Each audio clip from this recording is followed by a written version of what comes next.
Bonjour à toutes et à tous. Bien bonjour chers auditeurs, nous sommes réunis aujourd'hui pour un nouvel épisode de Destination IUT. Aujourd'hui on enregistre sur le site de Calais en compagnie de mes invités. Jacques Decroix, bonjour. Bonjour. Mathis, bonjour. Étudiant en DUT GE2I. Et Thomas. Également, oui, étudiant, bonjour. Voilà. Alors, nous sommes aujourd'hui pour parler d'obsolescence programmée et on a un quartier de lutte aujourd'hui puisque on va parler d'un projet qui s'appelle RécupPC. Alors, nous allons commencer avec vous, Jacques Decroix. Vous êtes enseignant dans le département GE2I. C'est exact, oui, depuis de nombreuses années. Oui, on ne compte pas quand on aime. Voilà. Alors, vous vous êtes occupé de ce projet RécupPC. J'ai pas envie de dire depuis le début, mais presque. Oui, à l'origine, il y a eu un changement de programme où il fallait faire des projets tutorés. Et on a deux collègues à l'IUT, Florence Delpierre et Frédéric Vidéan, donc au secrétariat et au service informatique, qui ont eu l'idée d'utiliser les ordinateurs au rebut pour essayer d'en faire quelque chose. Et l'objectif, dans un premier temps, c'était de les envoyer en Afrique. D'accord, donc on comprend bien qu'ici, le nom parle de lui-même, hein, RécupPC, on est dans de la valorisation de matériel informatique. Quelle est l'origine de ce matériel ? Au départ, beaucoup de particuliers. Dans un premier temps, c'était le département génie électrique qui changeait ses ordinateurs. Puis ensuite, avec les anciens étudiants, dans les entreprises, on a réussi à récupérer du matériel. La mairie de Calais, Eurotunnel, d'autres villes aux alentours, dans l'agglomération, dans les entreprises, chez Fleur, etc. Donc le réseau ancien étudiant fonctionne bien pour la récupération. La récupération.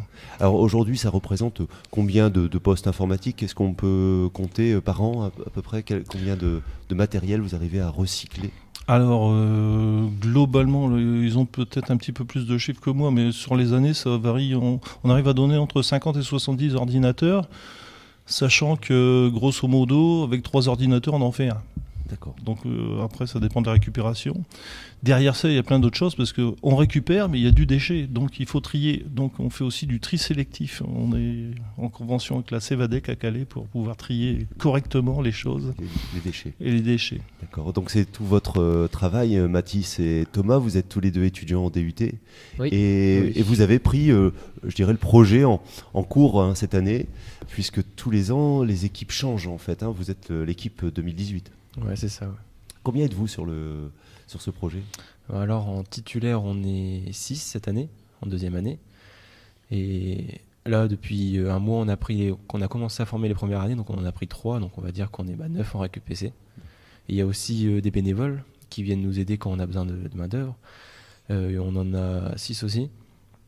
Donc, on va dire qu'on se retrouve parfois à 10 pendant les réunions. 10-12 en réunion, ouais. D'accord, c'est presque une petite entreprise, Thomas. Chacun a son rôle. Quel est le vôtre ? Oui, c'est ça. Donc en fait, on a chacun notre rôle au sein de RécupPC, en tout cas pour les titulaires. Donc moi, par exemple, je suis responsable de la réparation du matériel informatique. Après, ici, Mathis, ici présent, lui s'occupe plutôt de coordonner les équipes. Et on a aussi d'autres membres du projet. Par exemple, on a Irvine Dune qui s'occupe notamment de la communication. Donc c'est lui qui va s'assurer, parce qu'en fait on possède une boîte mail, du coup il va assurer le contact entre les personnes, que ce soit des particuliers ou des personnes qui recherchent à avoir du matériel informatique. Après on s'occupe aussi également de la gestion des stocks, parce que c'est quelque chose d'assez important. Il faut savoir qu'au début c'était assez compliqué d'avoir justement un stock assez conséquent d'ordinateurs, donc là il faut vraiment qu'on fasse attention à ça. Et on s'occupe également du tri sélectif. Voilà. Donc chacune des personnes a un rôle et après on essaye de coordonner tout ça avec Mathis pour que ça fonctionne bien. D'accord. Aujourd'hui, le recyclage de nos déchets, c'est quelque chose qui est, j'ai envie de dire, un peu à la mode, mais j'imagine il y a 10-15 ans, vous étiez vraiment précurseur, Jacques, dans ce projet. Oui, tout à fait, et c'était très compliqué.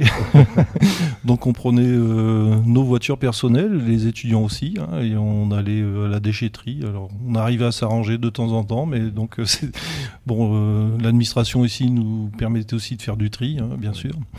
Donc, mais c'était assez compliqué, oui. Maintenant, les choses se sont éclaircies. Hein. On a un badge, les gens peuvent y aller comme ils veulent et puis recycler, même récupérer aussi à la déchetterie des pièces ou des ordinateurs. Donc on a une vraie convention.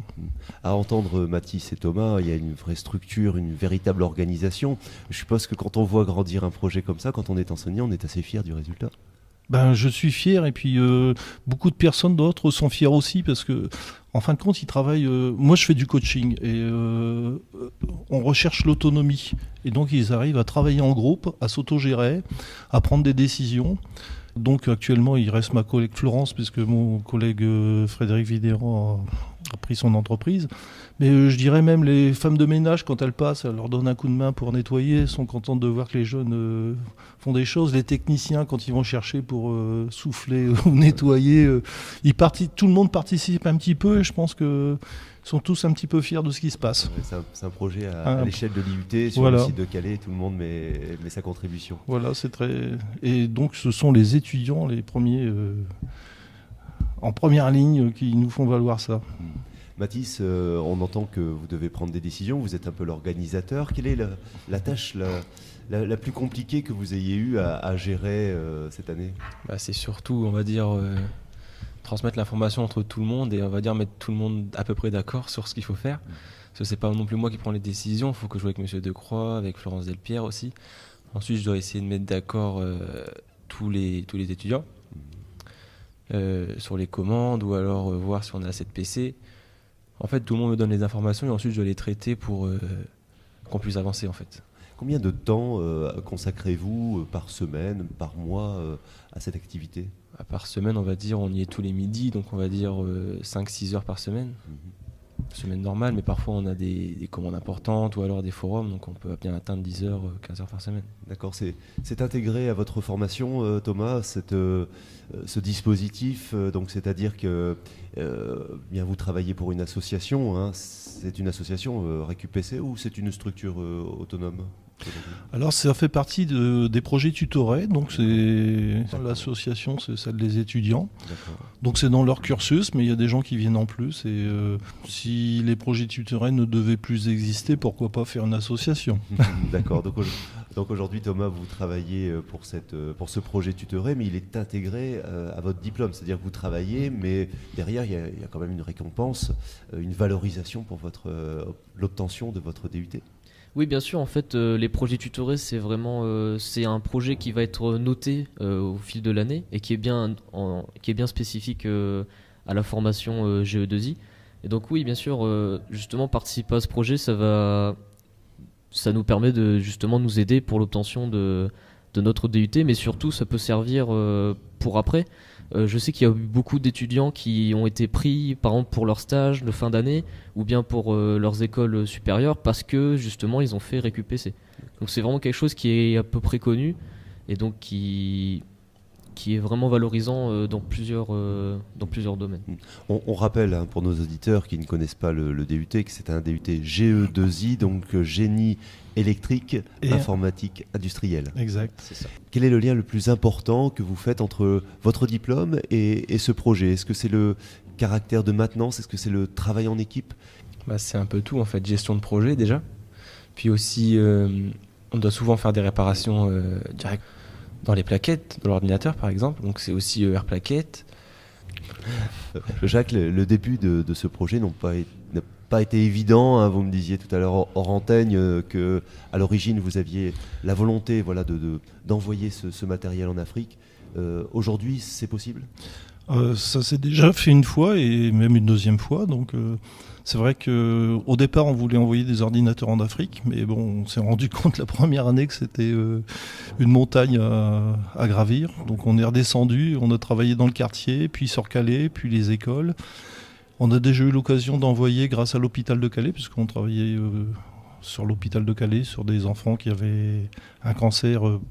Donc on a déjà donné des ordinateurs là-dedans. Puis on est tombé sur des médecins qui avaient des associations sur l'Afrique. Donc on a déjà envoyé en Afrique. Et là on est tombé sur une association, ils vont peut-être en parler un petit peu plus, mais On va inaugurer ça le jour de la porte ouverte, donc la remise officielle des ordinateurs en Afrique. Donc c'est déjà une deuxième fois. D'accord. Thomas, vous pouvez nous en dire peut-être quelques mots en avant-première Oui, sur donc, cet échange. Donc l'année dernière, les étudiants de deuxième année, donc nous étions en première année, on concrétisait un projet d'envoyer des ordinateurs au Bénin, donc grâce à l'association humanitaire pour l'Afrique. Et donc en fait, cette année, on a décidé d'organiser une remise officielle lors de la journée porte ouverte, où on a invité la presse et des choses comme ça, pour pouvoir justement officialiser la chose. Et c'était vraiment une bonne expérience, et franchement c'est vraiment très intéressant. Donc là, rendez-vous le 2 février Tout à fait. 2019 sur le site de Calais, à l'IUT du Littoral Côte d'Opale. Et on espère avoir beaucoup de photos de voir nos ordinateurs en mode de fonctionnement là-bas. Ouais. D'accord. Après, au niveau social, c'est très intéressant, surtout pour les étudiants. Mathis, c'est également votre constat, c'est que cette expérience est aussi une aventure humaine, quelque chose qui vous permet de vous ouvrir aux autres. Oui, en fait, l'informatique, c'est un peu l'avenir. Et quand aujourd'hui, certaines familles n'ont pas assez d'argent pour s'acheter des ordinateurs, et leur offrir des ordinateurs, ça leur apporte une opportunité aux enfants, j'ai envie de dire. Eh bien, merci à tous les trois. On retrouve bien entendu toutes les informations liées à ce projet sur www.iut-littoral.fr. Mais on peut également vous écrire. Thomas, vous me parliez d'une adresse mail. Quelle est-elle ? Oui, c'est recuppc.iutcalais@gmail.com. D'accord, donc on répète, recuppc.iutcalais@gmail.com pour avoir des informations, que vous souhaitiez donner des PC ou que vous souhaitiez en recevoir. Bien sûr, bien entendu. Et on a toujours notre secrétariat disponible au département. On ne manquera pas de retrouver toutes ces informations sur notre page également Twitter, hashtag IUT Littoral. Et puis je vous remercie tous les trois pour votre projet, pour votre motivation, Thomas, Mathis et Jacques, pour votre initiative. Merci d'être ce poste avancé de lutte contre l'obsolescence programmée. Merci à tous les trois. Merci beaucoup. Merci.